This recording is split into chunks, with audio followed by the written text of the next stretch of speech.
بسم اللہ الرحمن الرحیم۔ السلام علیکم دوستو۔ جناب رسول اللہ صلی اللہ علیہ وآلہ وسلم نے ارشاد فرمایا، جس نے ماہ رمضان کے روزے رکھے اس کے بعد شوال میں 6 نفلی روزے رکھے تو وہ اپنے گناہوں سے اس طرح نکل جاتا ہے جس طرح اس دن تھا جب ماں کے پیٹ سے پیدا ہوا، یعنی کوئی گناہ باقی نہ رہے گا۔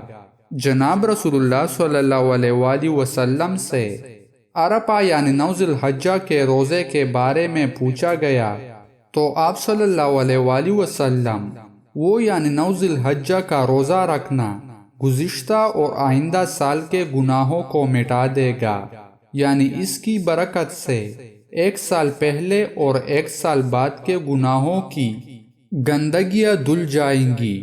ابن ماجہ کی روایت میں ہے کہ جناب رسول اللہ صلی اللہ علیہ وآلہ وسلم نے ارشاد فرمایا، جس نے عرفہ یعنی 9 ذی الحجہ کے دن روزہ رکھا تو اس کے گزشتہ اور آئندہ سال کے گناہوں کی مغفرت کر دی جائے گی۔